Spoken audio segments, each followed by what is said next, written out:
Welcome to the Film Bazaar.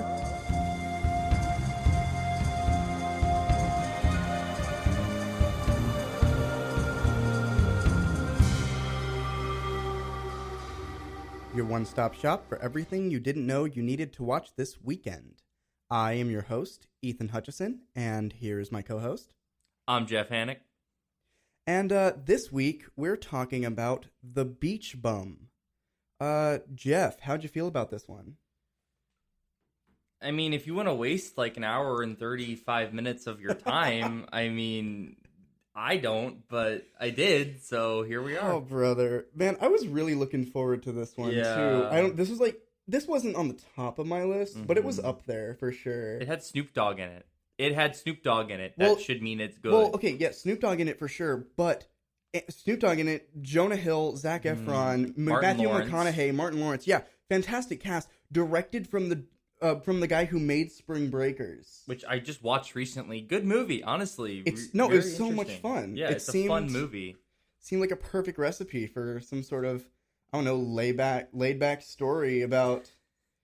I mean, if we're going to the bio of the actual film itself, I mean, they're referring to Moondog as a stoner. So yeah. I mean, this movie's about a stoner. About a stoner. But I don't understand how you mess it up.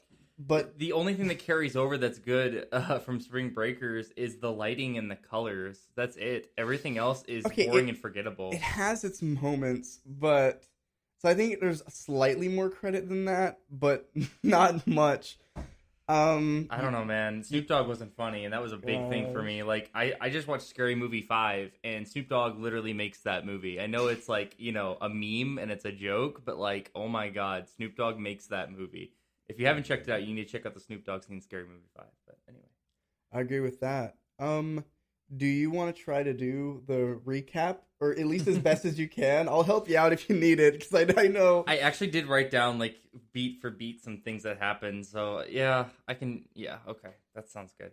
Well, we can start with, you kind of touched on it, but Matthew McConaughey plays a stoner in the Keys and has a pet cat. So that's kind of how it starts. He gets a pet cat. Goes to his cat, and then he crashes a bar, and they're just fine with him taking the mic from this, like, Jimmy Buffett impersonator.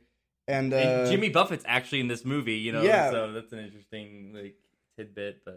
And you made a comment when we were watching it, and you're like, so this guy's just trying to live like the Jimmy Buffett style? And yeah, what I like about this film is it critiques the Margaritaville lifestyle. Like, I don't know about y'all, but my dad in particular, he seems to be hell-bent on, I'm going to work until I can retire and then just be sunbaked and live like a life of full hedonism, just not contributing anything to society. Like that's the end goal. And I feel like that's a lot of the end goal for a lot of older generations and hell, even some of us. But yeah, this movie's kind of just about that.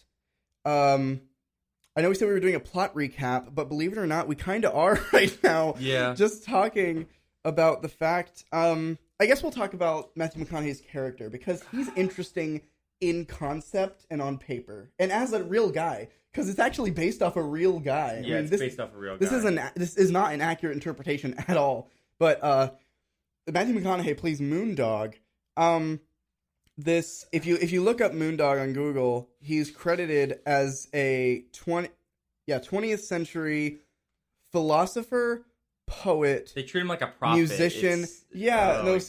They're just like, Moondog, tell us more. And I'm just like, exactly. Dude, I'm so bored. And then the beat poems that he actually drops are so like basic. Yeah, they're so basic and vulgar. Yeah, they are vulgar. I never really noticed it, but they were vulgar. Yeah. Oh, absolutely. And this movie is very vulgar, especially yeah. We might as well comment on that.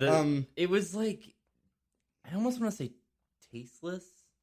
Like, it didn't earn its vulgarity, if that makes sense. I'm 100% with you there. And I'll even take it a step further. I think it still had potential for many times in the movie to earn the fact that it's being so vulgar, but it wasn't even creative with it. It's slow-mo party scene with some of the worst music I've ever heard, or just something forgettable of Matthew McConaughey doing various party debauchery. just with a different person or a different set of people. You made a comment early on, so you were kind of into it for the first like 10 minutes. You're like, okay, I kind of into this. I kind of like him. But then he pushes a tuba player in the water. It literally cuts from him being like a cool dude to him pushing a tuba player in the water, and you're just like, well, that wasn't even the first. That wasn't even like the first moment that really like got me. I was with it for quite a while. Yeah, but you did say something after that. You're like, well, why? That was just so mean. Like, it was just so mean-spirited. It's like they kind of made him likable in the beginning, and they slowly just took away like the likable parts about him and just made him like a jerk. And yeah, it was just... Yeah, I'm with you there. I think we're going in circles a bit. I think we should try to actually talk about the plot. Like we're giving this movie a lot of low blows, but I think we should give it a go. Okay. So we open up on... So we have Moondog, this pseudo philosopher prophet living in Key West in like the 70s or the 80s, I'm pretty sure. And he oh my gosh, so we see him do a bunch of weird things. He's like fishing. He has many scantily clad women on on this boat, and then he takes his big boat and he goes in a small boat, and then he goes to visit his wife apparently in their mansion because their daughter's about to have a wedding, and Moondog's presence there is very jarring and almost upsetting, but he whips out one of those classic poems, and everyone, just gives him a free pass to do whatever the heck he wants, I guess. He comes in just like, he's like, oh, well, I'm late, but, this is just what it is. And then he whips out a poem, and everyone's like, oh my god, Moondog! Oh. Yeah. And I'm just like, why? And then, like, again, I don't know if you guys can tell I like Snoop Dogg, but again, Snoop Dogg is just, chilling over there. He's also at the wedding. And his name is actually Lingerie. Yeah, right? Lingerie. That's how you pronounce it. His name is Lingerie, but they pronounced it like... Yeah, but they pronounced it like two different ways in the movie. Lingerie. Yeah, they call it like Leandre. Like, I'm like, oh my god. I'm just like, okay, but anyway. So he is just like sidelined, and like he doesn't... I don't know. Snoop Dogg just was totally sidelined in this movie, and I'm kind of faulty. I agree. Well, let's get back to the plot. I understand. I'm passionate about Snoop Dogg. Hey, I am too. It's awesome. Keep going to the plot. Okay, but after this wedding, oh my gosh, Matthew McConaughey and his wife share Minnie. I wrote it down. Minnie. They share a nice moment, having a nice smooch down at the pier, and then about maybe 30 minutes pass, if that, something, and then Moondog is on the other side of the pier, and then Snoop Dogg is sharing a much more romantic kiss with his wife, and I liked Moondog's reaction. Now I will say, this was kind of an interesting moment. I thought they were going to take this in an interesting direction to show Moondog's hypocrisy, because in the first 5 minutes, Moondog cheats on his wife about 6 times, I think. Yeah. Yeah, in the beginning of the movie, you're like, oh, he's just single and he's loving the life, and then he comes back to his wife, and you're like, wait, yeah, exactly. What? He's calling his wife, like, literally as he's in the act with another woman. And you're like, this guy's a jerk. Like, exactly. Instantly unlikable within, like, the first 10 minutes. But I thought this was going to provide a fun twist on that, because it's clear that Moondog and Lingerie and Minnie are, like, all best friends one way or another. So I thought this was gonna be like some serious drama, and Matthew McConaughey would be like Moondog, would maybe say something like, I don't know, like, hey, like what are you doing? Like, you can't do this, and then showing his own hypocrisy. His reaction is so weird because, like, I don't think maybe there's a couple moments where he doesn't smile in the movie, but he's like always smiling. That's the kind of thing. Like he's always smiling, but in this moment, like when he sees Snoop Dogg, Lingerie, kissing Minnie, he's just like, he kind of looks sad, but also in the same way he's still smiling. Well, it's do you remember such what he says? He just says, "Wow." Yeah, he's like, "Wow," and I'm like, in almost like, and I like the delivery of that line, but it says nothing. And then I guess the point that's supposed to illustrate that is, for some reason, he's fully clothed. He just takes, I don't know. I think he takes like a blunt or something, and he just walks into the pool like just fully clothed. Well, no, just after casually walks into it. After that, doesn't Snoop show him the pink fluorescent?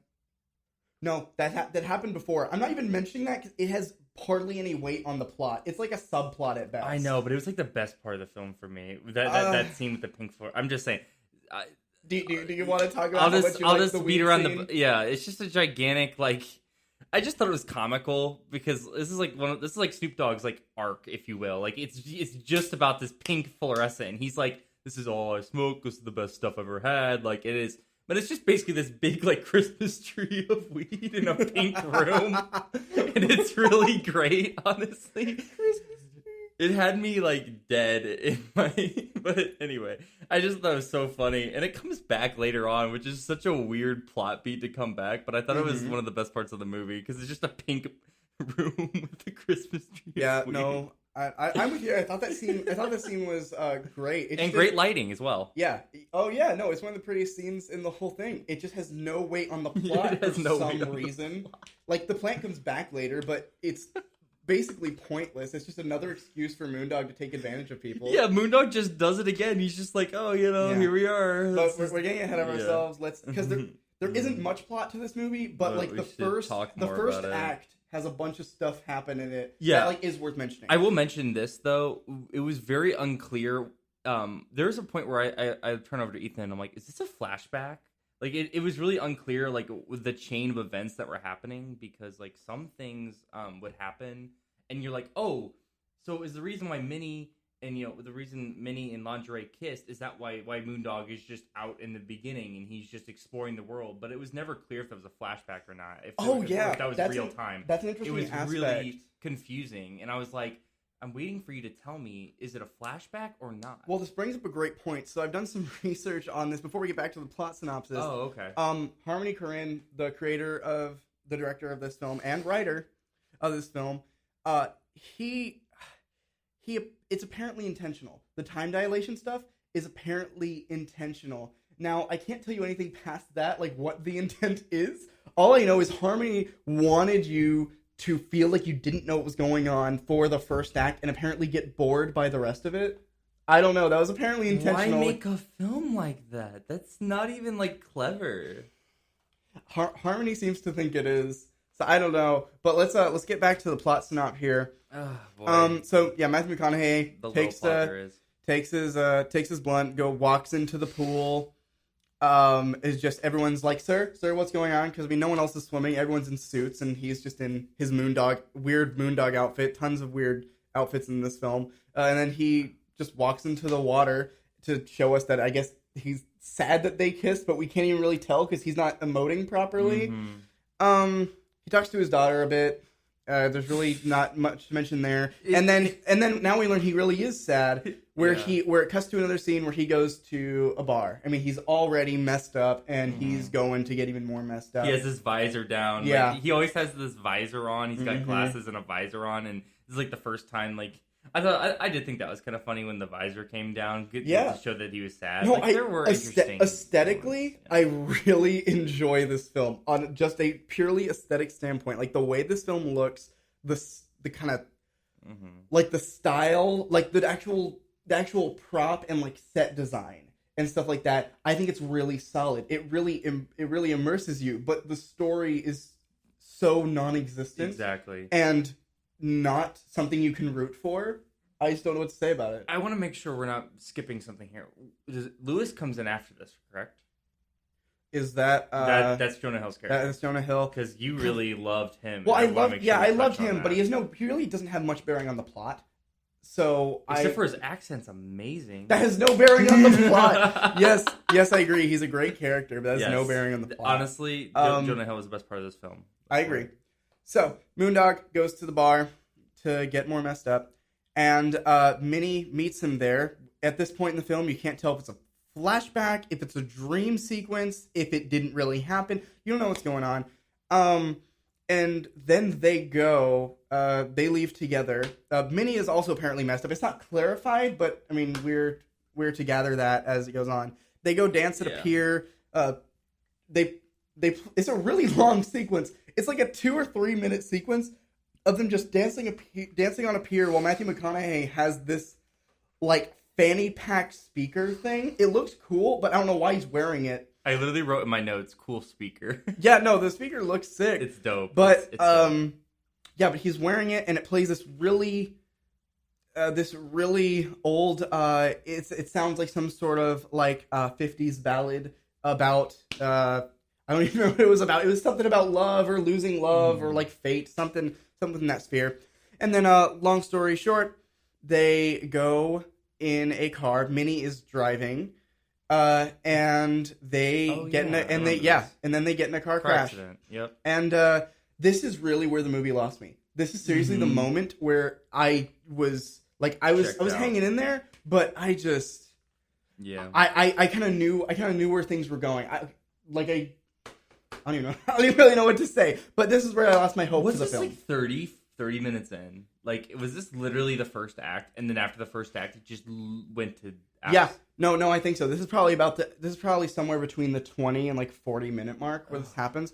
But anyway, they by the way, Minnie should have been heard a lot more. You remember when we saw? Well, Minnie? I'm about to comment on that. Okay. Yeah. Okay. Moondog. That was. Yeah. So they get hit by the truck out of nowhere. Minnie drives on the opposite side of the road. And they pull Minnie out in a stretcher. She has like a ketchup spill on her upper brow to show like how damaged she is. Mm-hmm. But it was like a full-on collision, like the car is totaled. Yes. But I don't know, she just got barely scathed. And then Matthew McConaughey doesn't even have a scratch. He's perfectly fine. I looked this up to get some answers. Harmony Korine apparently said this was intentional as a part to make you feel disoriented again. But I think it's really just set dressing for him to be like, hey, this was a limitation we had, and we're gonna make the most of it. Like, I don't know, I guess they couldn't afford an effects person, even though they literally burn money in the film later on. They burn money, and there's literally a CGI shark that comes in. Yeah, there is. I don't know why the budget was stretched out like this. It sounds like an excuse for laziness, but that's just my opinion. I just think that this was thrown together in the weekend, honestly. Like, this is just... Harmony Korine mentioned it was written in a very short period of time. I don't remember how short. I think it was somewhere between like 1 and 3 weeks. I mean, they seriously like start to finish. Oh my god! I was making a joke. Are you serious? Yeah, it's seriously somewhere like there. I think Harmony Korine was like, screw it. I haven't made a movie in a while. Let's do Spring Breakers, but bad. Yeah, let's do Spring Breakers, but so bad and boring. What's funny though is like I feel like this director like really likes putting like big stars in his movies. Like in Spring Breakers, Selena Gomez is in that, and like she's Selena Gomez, James Franco, Vanessa Hudgens. Yeah, no, I forgot about Vanessa Hudgens. Yes, Vanessa Hudgens, and that's just like that's a good movie. But yeah, I just think it's interesting that he really likes having these big names in there and like not having a whole lot to say. Like Spring Breakers is good, but doesn't have a whole lot to say. But yeah, Beach Bum is just, exactly. Don't recommend. So so we have this whole scene happen in the hospital. Minnie barely has any blood on her. She says some kind of loving comment to Moondog, and then some sort of off-color comment, like showing how she truly feels about him. And then she just flatlines. Yeah, she just dies. Like she just flatlines for no reason. Yeah, she's talking like completely normal. Like there's no like like like when someone's dying, like sometimes they have a hard time talking, or it's like their final words, like it's like they're trying to get it out. But here they're just having a normal conversation like us, and then they're just like, oh, she's dead now. Yeah, you just hear the beep, and like me and Ethan were just like, what? She was just having a normal conversation. Like it made no sense. But I don't know, but she's pretty much treated like a plot device because now we Completely.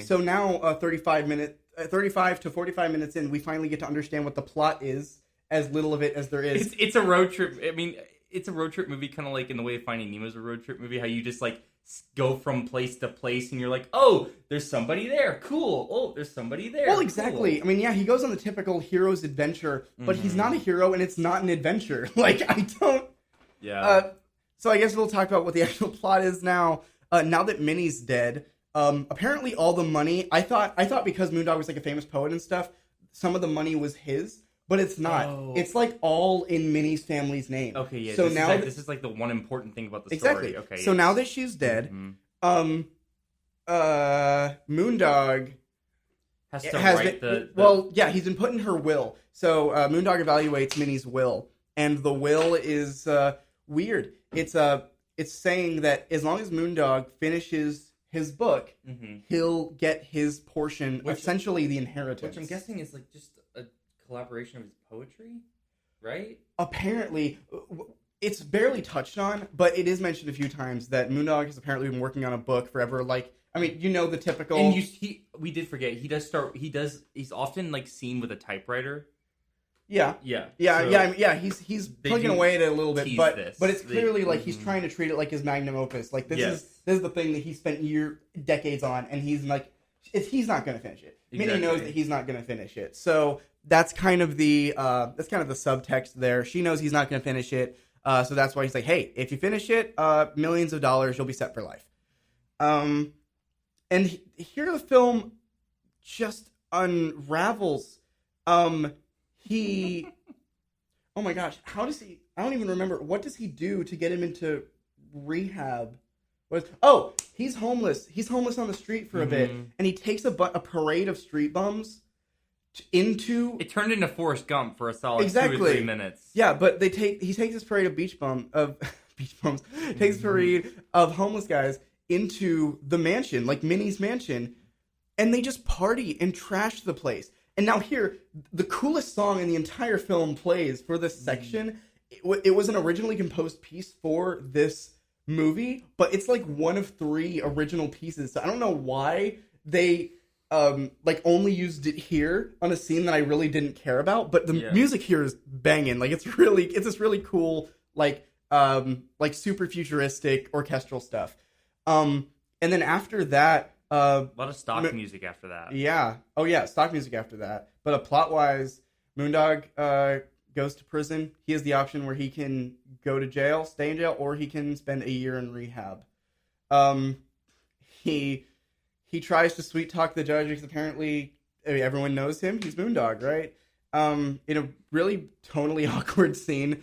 And then he goes to rehab. I don't even remember that. No, I know. Courtroom scene. No, I know. Now, if you can tell, it's getting more vague as I'm describing it because the movie kind of just like unravels before your eyes. The last thing I remember is like, oh, there's Zac Efron because they go to rehab, and then you finally meet Zac Efron's character, which I wrote down. But now, while I love the design of his character and I love the way he's presented, I really like the way Zac Efron's done. Yeah, Flicker, which is a great name, by the way. Oh, absolutely. God. No, I love the way that Zac Efron's done this movie.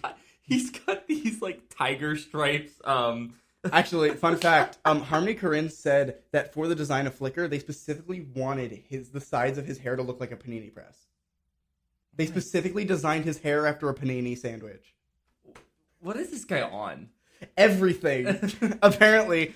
I don't know. But now, while I do love Flicker, I despise the way they just throw away his introduction. You get one camera shot of, like, his face and his, like, you know, he's just vaping and he has these, like, terrible sunglasses and this awful outfit.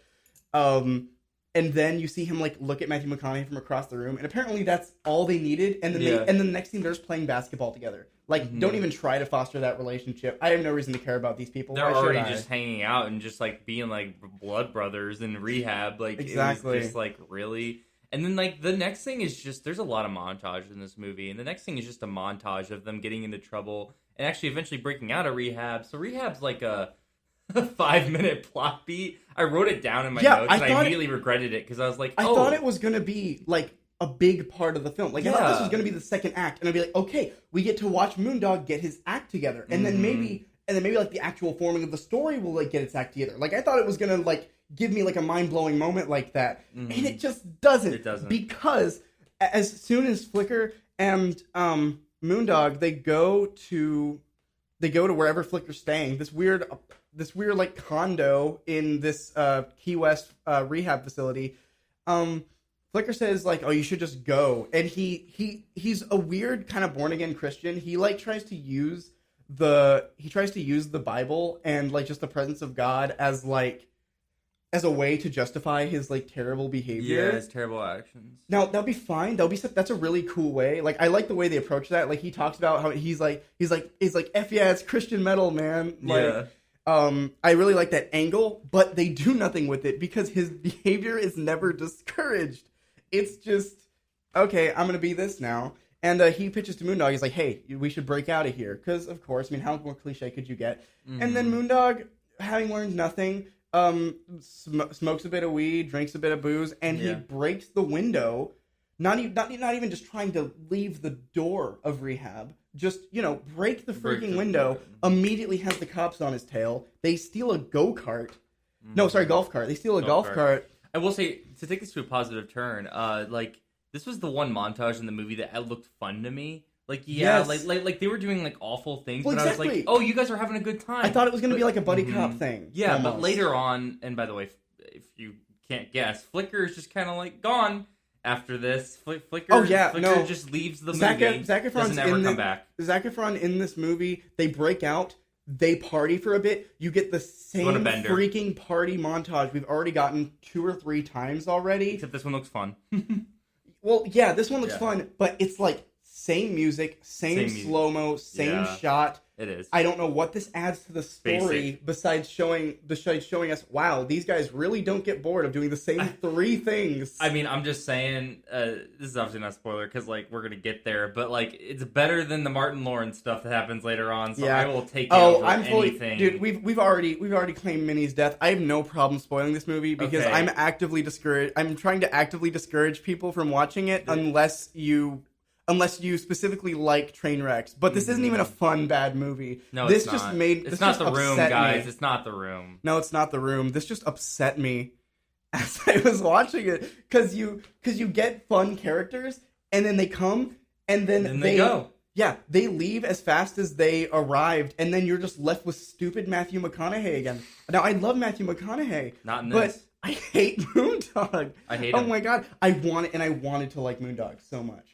But I freaking hate him. I was waiting for like it to at least do something and come full circle. Like maybe he dies or something, and like his last words were like, I wish I wrote that book for Minnie or whatever. Well, exactly. Something would have been interesting. Like okay, I don't like him, but I'm not heartless. Like if he dies, at least then he'd have something. But no, he has nothing. Yeah, he has nothing to him. He's just a blank slate stoner that nobody cares about. Let's hold our how we wish it would have ended until we actually discuss the end, because I mean that's a fair point. That's a fair point. We got a lot of airtime to fill here, but this is not the platform we're going to be able to kind of stretch this out. I'll be honest. I forgot who he meets up with after this.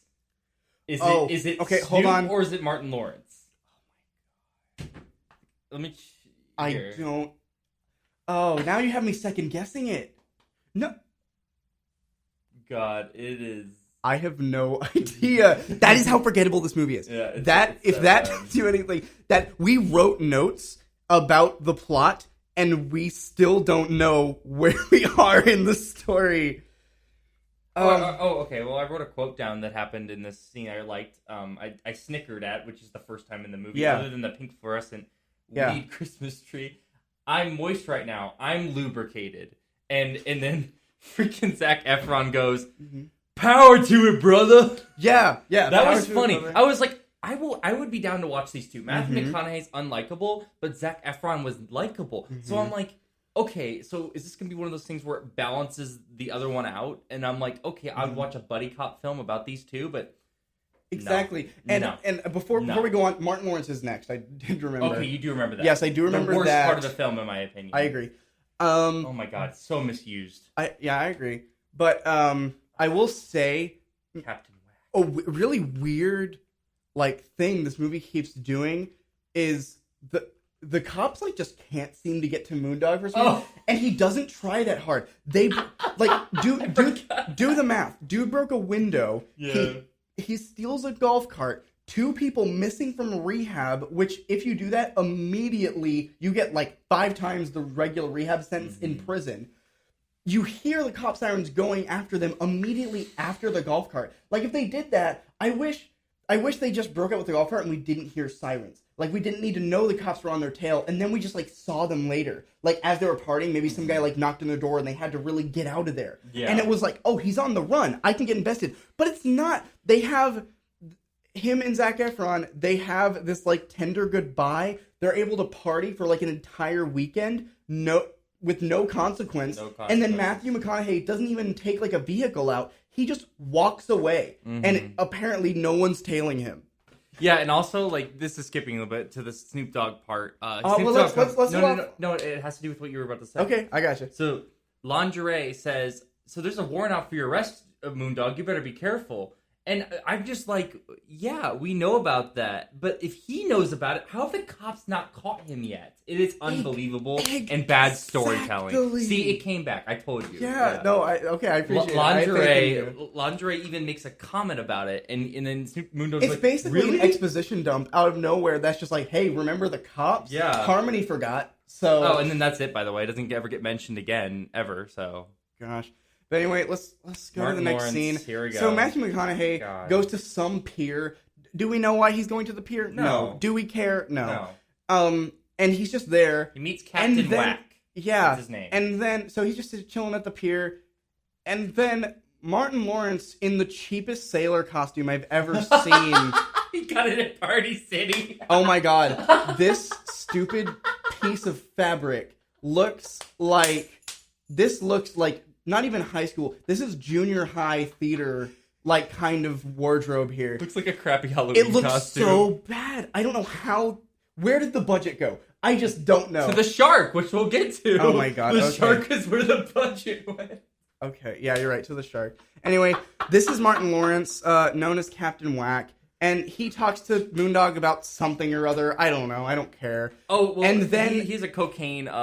He's got a cocaine parrot, which I did find kind of funny. He's got a parrot that is addicted to coke, apparently. So. I didn't even remember that. What a fun part of the movie that could have been utilized, and it wasn't because I forgot it happened. It's a funny moment. He actually puts cocaine on a cracker and gives it to the parrot. Oh my gosh! And I was like, okay, that's creative. And then Captain Wax started talking more, and I'm like, ugh. Exactly. God. But anyway, more Moondog. Not he's not working on his story. He's not trying to get back to rehab. He doesn't know what he's doing. He's at this pier, and then we have Mr.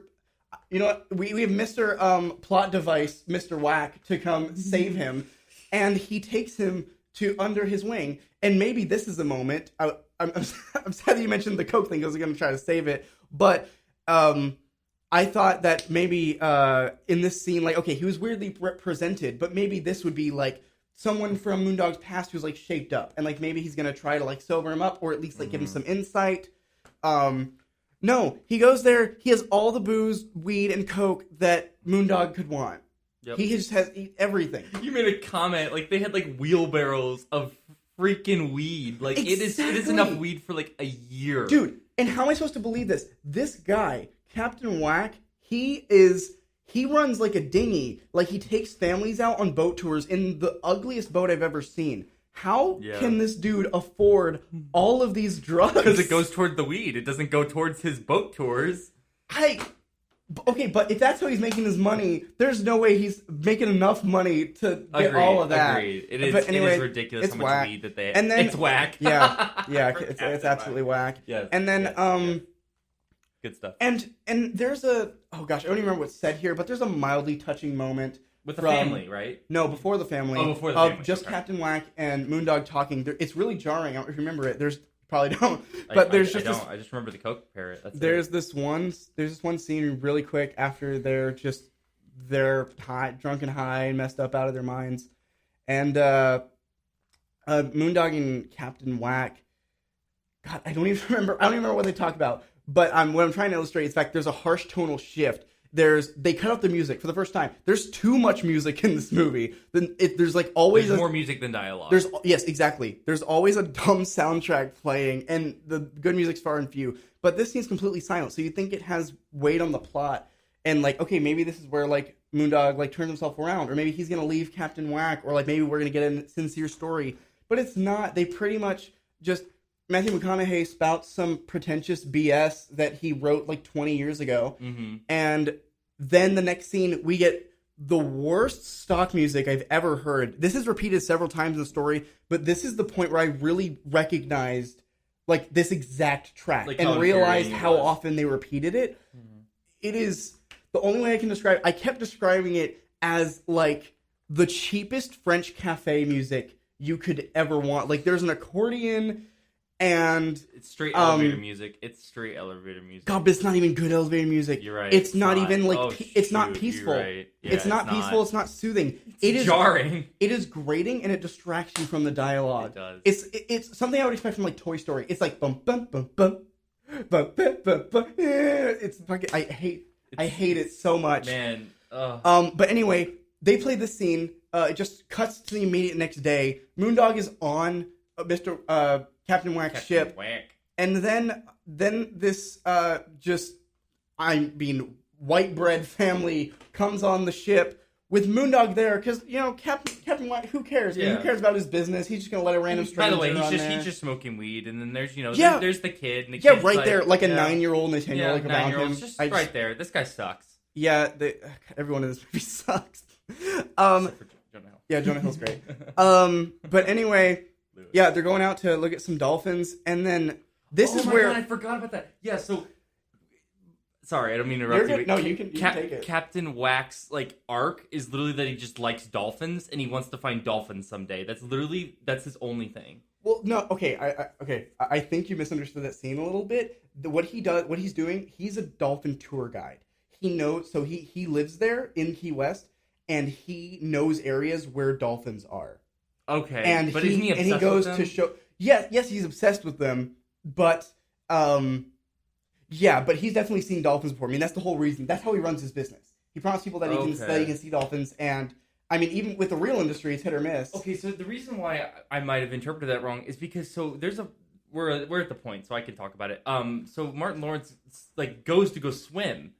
Because he sees fins in the water, and I'm like, and I called it immediately. I'm just saying this right now. Oh yeah, no, it's a shark. But he's like, oh, there's dolphins over there. There's 3 sharks. He's trying to encourage the family to come in. He's not on drugs at this moment, but the man sounds seen him before. He sounds completely crazy. And the night before, he sounds like he kind of has his stuff together a little bit. Yeah. When he's on the boat, he just goes like the stupid cartoon character, and he's like, "Oh, come on, kids, water's fine." Yeah.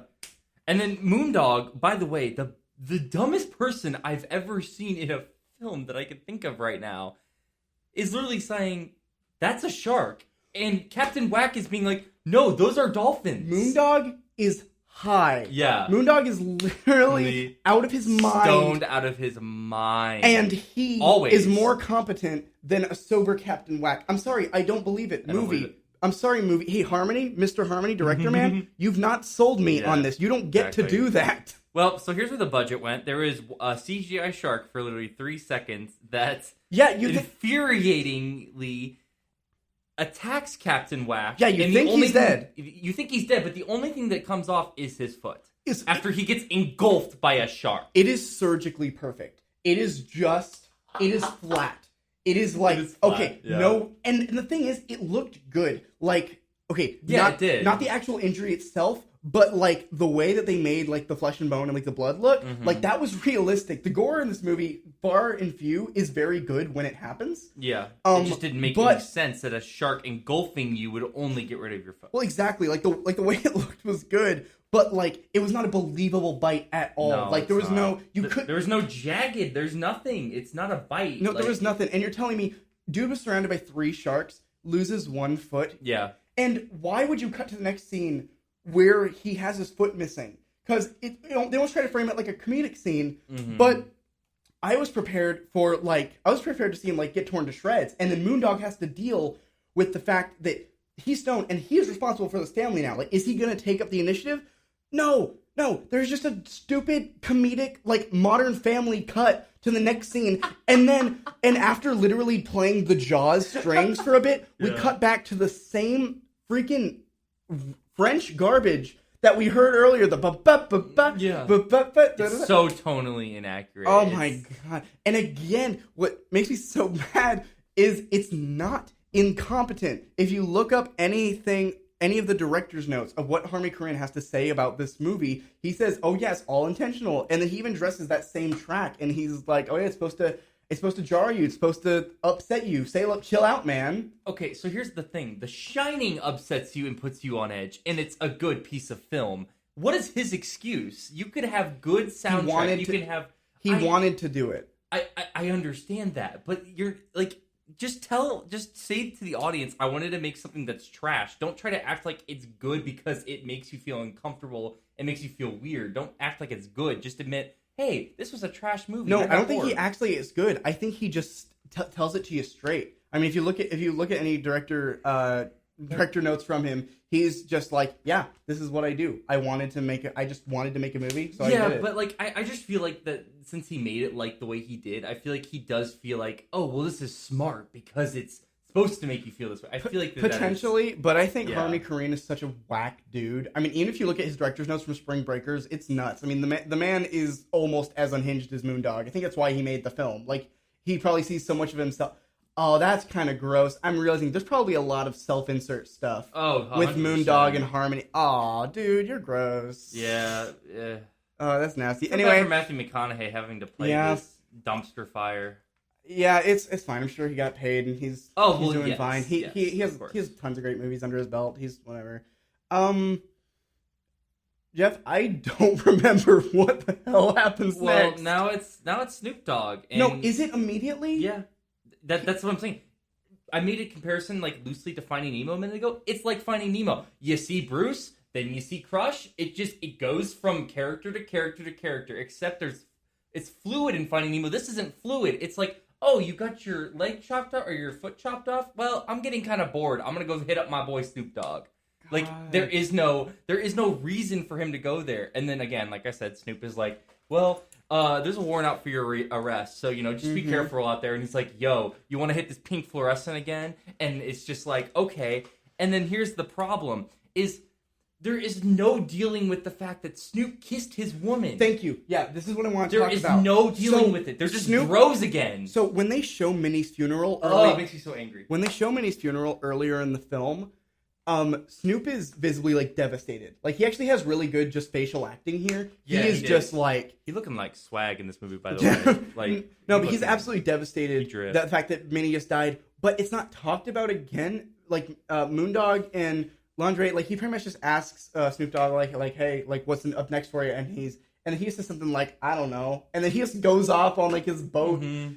There's a lot of boats in this movie too. And you think watching that, oh, this is gonna manifest some tension. Mm-hmm. Like Snoop Dogg he's gonna cut Moondog off. Like this is gonna get ugly. And they feed that fire. They fuel that fire little after the film. Like right before Moondog goes to rehab, he tries to visit Lingerie on his yacht.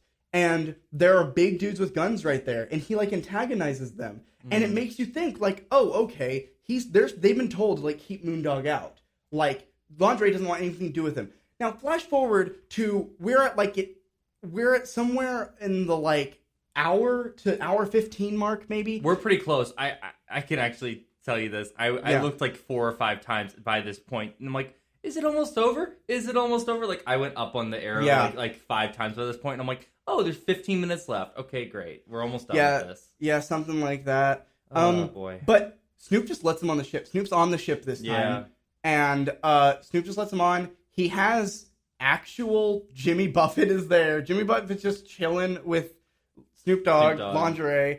And they're, oh, what do you know? We get another scene. Hey, look at the drugs. Hey, look at the drink. Yeah. Hey, look at the boobies. Look at that. We got it all going on. Oh yeah. Oh my god. Yeah. It's the same slow-mo shot, same crap we saw in the apartment with Zach and Matthew earlier. But again, unlike the Zac Efron scene where at least interested, this doesn't even look like fun. It kind of looks sad that this guy parties this much, and like it just doesn't look that enjoyable. You feel like that's kind of the point. But what does he do? He doesn't want to fix himself at all. He just asks Snoop, like, hey, like, can you help me? I don't have a way to get, like, money right now. I don't have a way to write my book so I can get more money. How can you help me? So then Snoop's like, I gotcha. You know what? I know, like, the pigs are on your tail. I'm going to hook you up. And then he just gives him, like, for free, he just gives him, like, pounds and pounds of weed. Just in and more pink fluorescent, of course, because that's his baby, and he's got to share his baby. Exactly, I guess. He just gives that to him, and then he sends Moondog off in this like schooner. And the guy driving it, he says that he's 98% blind because he has cataracts. And wait, what? if Okay. Yeah, the guy who flies him to the other area. Did I just kind of tune out? I think you did. Okay. I thought this was kind of interesting. I wish they did more with him, but they don't. Yeah, so he's driving the plane, and then he has the largest blunt I think I've ever seen. Oh yeah, I do remember that. That was so funny. Yes. It's massive. It is larger than any smartphone. It's like a foot. Out there. Yeah, it's probably like a foot long thing. It's like a foot long and then he's like, and then bong. he just like hits the stogie, and then he's like, oh, I have to hit this, when I'm when I'm hitting this like this, I can actually see or something. He tries to convince us on that, and then he tells us on other stuff. He says he's like, man, I took a little bit of like the shroom tea, and then I'm hitting the blunt and stuff, like pretty much just a Jamaican stereotype in Key West. And then Moondog's smoking with him, and then they fly. They somehow don't die, and Moondog lands at his destination because why not? Who cares? What is this movie? And at this point, I mean, the rest of it's just kind of irrelevant. I do want to say one thing. I know you don't think Lewis had a big part in the plot, but I do want to say something about Lewis, which is Jonah Hill's character. This? Let's wait till he finishes the book. We can talk about what happens at him finishing the book, and then we'll talk about Lewis. Because Lewis comes back over there, and then we can kind of give him the rundown. Okay, I was going to say, because there's something in the plot that happens that I was kind of confused about, and I kind of wanted to get your opinion about. Oh, yeah. I'm good for there. I want to go to the point where he writes the book. Good. We can talk about Lewis, and then we can talk about the ending. Okay, that sounds good. So yeah, Moondog starts slinging this weed around. He gets enough money to live in... Actually, I'm realizing the weed stuff doesn't even have, like... He's not even a drug dealer. He just gives it away. And then he just smokes a bunch of it on his own, and then he just crashes with his old maid's place. The maid that used to take care of the mansion. Yeah. He just goes over there, holds his cat, and then he starts writing. The cat comes back. Yeah. Yeah, sure. Meow. Meow. No, but so he starts writing his book. He starts typewriting his book. Not making any money, still just living the high life. Just because he's Moondog, I guess. Yep. Yeah, high life. Moondog. Good old Margaritaville lifestyle. So we could just talk about the ending, and at this point, right, we could just talk about that he actually does make the book, and he gets the inheritance. Yeah. So this part, which should have probably been like an actual scene, is done. I will say, you don't get any progress on what this book is sounding like. By the way, the entire film, you don't know what it is. You just know, oh, he's finishing a book. I should care? ? I mean, I feel like the only reason you're supposed to care is because you're like, well, you want Moondog to have money and success, but you don't want him to have money and success. He's so unlikable. He's so unlikable. Such an unlikable protagonist. It is insane. But anyway, he gets all the money in a very comical way, gets like all this money on a boat. And you're like, okay, so Moondog's just gonna go off into the sun. I know something you wanted to mention. This is never explained. As soon as he finishes the book, he starts wearing Minnie's outfits. Oh yeah. Okay, yeah. You can take that. Now thinking on this, I think it might be because remember in the beginning of the film when he has to he can only take like an outfit from the mansion and he takes Minnie's stuff. I think this is to show I would have done this a different way if I was in charge of this, but I think that's supposed to show us that Moondog is back in the mansion and he has access to it again. Because he chose to wear Minnie's stuff, and he's doing it again. Yeah, so he starts wearing all women's clothes. Like, he stops wearing his stereotypical, yellow, it's like a nice button-up shirt. It is a nice shirt. And, he stops wearing Hawaiian shirts and, baggy shorts. And now he's wearing yellow dresses and crop tops. And here's what messed with me the whole time is I didn't realize he had a muffin top the whole movie. And whenever he's wearing the women dresses, he looks like a pregnant woman. Like he's got a big stomach, and I'm beer gut. The dude drinks half his life. I mean, that is true, but I'm just wondering. I'm like, that's such a weird aesthetic choice because it's just I've never noticed he has a belly. Like now he's just posing as a pregnant woman. Yeah, but it's such a weird thing. So I guess we can talk about Jonah Hill now. He goes to meet with. Well, let's just recap, because I was almost there. We can just talk about the ending. So, what happens is he's got all this money on the boat. Well, I'm also talking about the showing, what the prize that he's up for before he actually does that. Oh my god, I don't even remember that. Okay, so we can gush about Jonah Hill later, but he meets with Jonah Hill, who is his old manager, who kind of gave up on him because Moondog, treats everyone like garbage and doesn't learn his lesson. He's the only one that understands not to trust Moondog. It is exactly, but he's like very like kind of laissez-faire, like don't worry about it. Like he pretty much. Jonah Hill plays this weird like Creole cartoon character. Now, not in the way where Captain White kind of sucked, but I really like the way that Jonah Hill presents this. Yeah, he's just like this. He's like this Bayou, Louisiana boy that wears pinstripe suits and like the shades and like old. He likes the color pink a lot. He wears pink a lot too, which I really liked. It was a very different aesthetic choice. I really liked it. And one thing that I really liked about is he never shows his eyes until the very end. Like he's always wearing sunglasses. Yeah, you're right. So it was kind of like the voice is like a little different, so it's kind of hard to tell. At first, it was Jonah Hill, and no offense to Jonah Hill, he's been looking big before, and he doesn't look as big. So I was like, "There's no way that's." This is the thinnest Jonah Hill's ever been. Yeah, exactly. So I was just like, "Okay, that's interesting," but it's kind of weird. You don't like if you don't know actors that well. I don't think until the end you would be like, "Oh, that's Jonah Hill." You know what I mean? So, but so in the plot weight that he has in this scene, he's telling Moondog, he's like, "Oh man, you're gonna get all the money. You're gonna get tons of money." And then he's like, "You're up for a Pulitzer." And so we're supposed to believe that this douche is up for the Pulitzer Prize. And then he goes to this. Then we cut to the gala, the Pulitzer Gala, where they show his poetry book, which we haven't heard a single thing from. And when he gets on stage in his dead wife's dress, he recites the poem he said at the beginning of the film, which is... I didn't even notice it's slightly sweet in a very vulgar kind of way, yeah. But I would have much rather had just a severe monologue of him just reading all these poems and maybe like justifying, not even justifying anything, just maybe feeling some sort of remorse like through his poetry to some degree. I mean, categorizing that pain. No, he talks about the same thing, which is just this very short beat poem about how in relation to like sex he feels that he loved his wife, and they repeat that. Everyone is floored apparently. Yeah, they're just clapping. It's like a standing ovation.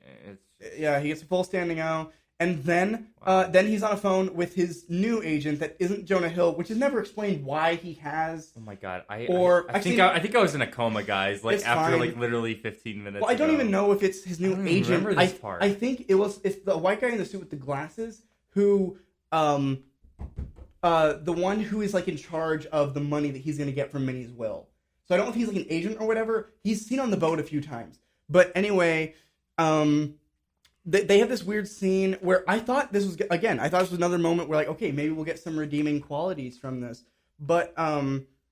He asked Moondog, he's like, well, what makes you so different?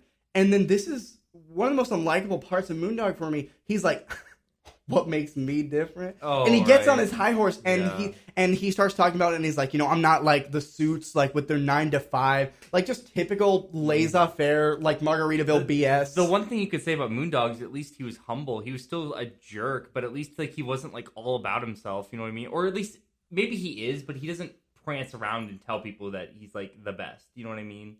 Yeah, I suppose. I mean, I guess he doesn't. This is the first time. He doesn't gloat until he's given an opportunity to gloat, but he's not. No, this man does not have a single redeeming quality in his body besides he's charismatic. He's very charismatic. That's true. It. He is very charismatic, which is very weird because he's so out of it all the time. But I guess talk about the ending, and then we can talk about how we wish it would have ended. And a little bit of Lewis. Yeah. So, Moondog and the guy who's in charge of Minnie's money, they're talking on Moondog's new yacht that he just got, whatever, I don't know. And he tells him, hey, that the money that I got, I want you to put it all in cash, and I want you to buy Oh my god, I remember that demanding scene. Yeah, I want you to buy a boat with it. Yeah. I want you to buy a big old boat, and I want you to sail it down to me. And then like the dude's on the phone is like, that's hard. This can be hard to do. Like I'm gonna have to really. These are millions. Yeah, he's like these are tens of millions of dollars. And then he's like, I don't care. Do it. Put it on the boat with cash. I'm like, wow. Exactly. This guy's just a jerk. He was homeless 2 days ago, but he has such the sense of entitlement. As soon as he is allowed to treat anyone like garbage, he does. Actually, Jonah Hill has a good comment about that. I don't remember the exact quote, but he says something like, he said, "Man, you know what I miss most about being rich?" And he says something. Pardon my French, but he says like treating people like shit and they can't do nothing about it. And wow, which is it's a nice point, and I understand the mantra. Like, and it would work if the film did other things to discourage his behavior. But it's like such a throwaway of like Harmony Korine being like, "Oh yeah, I acknowledge how terrible all this stuff is. Do I care? No." So, yeah. Anyway, there's that. He does it. He sails the boat down to him, and then Moondog says he wants to go out Viking style, and they're partying on the boat. He's in a really almost kind of sick and twisted way. He's like kissing the sky, saying like "Thank you, Minnie" and stuff. Just doesn't even care. And then burns the money. He just burns. He burns the money and the ship, and you think he dies. You think he's killing himself, and this is some sort of divine retribution, but no. It pans down. Yeah, everyone's horrified because they think everyone on the ship just died. I think it was just him and like someone else, but they got off. I will say this. I know he says a yacht. I think it was a smaller boat. I think it was a way smaller boat. I think it was just him and the money. Okay, yeah. Sure. I mean, I remember. Yeah, I don't remember what kind of boat it was. I just remember I looked at it and it was an impressive. It looked like a small speedboat. Well. Oh no! Off to the side. I'm talking about the one that got blown up. Oh, okay. Yeah, the one that got blown up. That was a yacht. Okay. That was a yacht. Yeah. So he blows up the ship. Everyone watching on the sidelines. He has like a big party, but people aren't on the ship. They're on the sidelines. They're watching this. They're horrified when the money's all burnt and he blows it up. And then he's just in this little rowboat or speedboat off to the side with his cat. Yeah, that's just cackling. And then in just the goofiest font just says "The Beach Bum." Fade cut to black. Yeah, and he's just in a floaty on the water, and it's like beach bum. Exactly. Learned nothing. Was nothing. What? And the thing is, since it's based off a real dude, it makes me want to actually like watch a documentary on the guy. Like, was he really this bad? Did he really do that? Well, you were saying stuff like apparently he was actually blind. And like they chose not to do that, and as a creative I did choice. Very minimal research. Yes, but yeah, apparently the real Moondog was blind. He's been blind since 16, and he was homeless. And then he like kind of rose through the ranks by sharing all this whack poetry to everyone, and everyone loved him for how raw it was. And it's decent. I read some of it, but I mean, it's really vulgar and really pretentious. Most of the time. Well, so like, even if that is the real dude, I mean, why did we make a movie about him? And why did we make him worse? I know. It, like, ruin his entire legacy. But, like, I came across this movie because I was just, like, looking at different stoner comedies because those are funny. And it popped up in, like, there. And I gotta say, this is not a stoner or a comedy movie. This is just, like, it's not even, like, fun to watch. It honestly discourages, like, the idea of, like, doing things like that. Because you're like, I never want to be like this guy.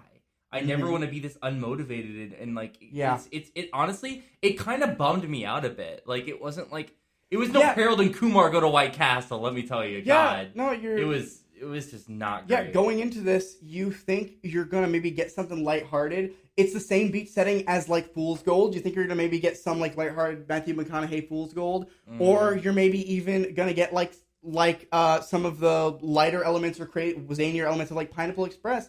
Or you think you're maybe even going to get like some Spring Breakers, but in the Florida Keys, which is a fantastic setting to do it in. But you don't. You just get nothing. Yeah, it's nothing. This movie is honestly, nothing. Never watch this movie. Watch Harold and Kumar Go to White Castle. Okay, here's what I'll say. Definitely don't watch this with your parents or anyone you admire. Don't watch this with a significant other. Don't maybe watch this with friends if you. It's not even fun to make fun of though. I don't even recommend it. This isn't like a Spider-Man 3 or The Room. Here's what I'll say: if anything we said today has intrigued you, go check it out. It's on Hulu. But the only reason I check it out is maybe Lewis.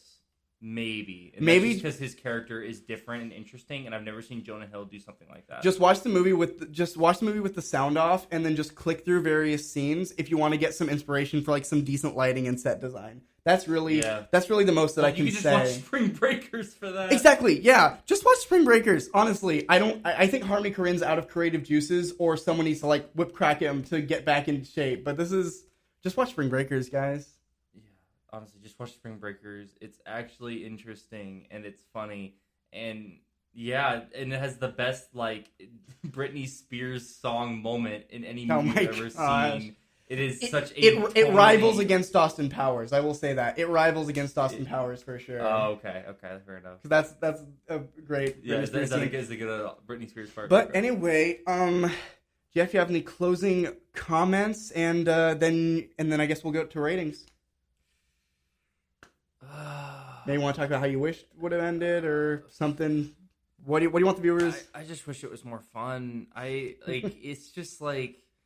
I'm sorry, but I have never... I mean, my unpopular opinion, but I've watched Dazed and Confused recently, and I don't see all the hullabaloo behind it. It kind of bored me a little bit, too, but it didn't make me frustrated. It was more just like, okay, this is a little too campy for me. When I think of, like, a stoner comedy, I don't think of this. It's not funny, so why is it under that? It makes me so mad that it has that rating. This should just honestly be a drama. It's really just a drama that sucks. It doesn't work as a drama. Yeah, but I'm trying to think of something that like it could fit under, and maybe a drama just because of the one scene with the car accident. It's not. I suppose. I guess toss out your rating. 2 out of 10. Yeah, 2. Just because of Jonah Hill's character, because Snoop Dogg's completely misused. I'll slightly raise you. I'll go 2.5 out of 10 just because there were a handful of times in this movie where I saw the scene and I said, this looks pretty or this sounds pretty, but it was vastly overridden by everything else the movie did wrong. Yeah, and like I have patience for films, but like I said, I'm flipping up and down on my Fire Stick to see how much longer it is in this godforsaken movie that is an hour and a half. I can watch The Dark Knight Rises, and it goes by quicker than the stupid movie. And that is a 2-hour and 30-minute movie. That is ridiculous. Yeah, this thing is only an hour. It's an hour and 34 minutes. It's the same runtime as our last movie, The Platform. And The Platform had more to say and do. And it did it all in one room. Yeah. It probably had a cheaper budget. Jeez. It does. No excuse. Harmony, dude, get your act together. Yeah, we've been the Film Bazaar. Go to southeastarrow.com for any of your campus news and multimedia. And that's all, folks. Yep, that's all, folks.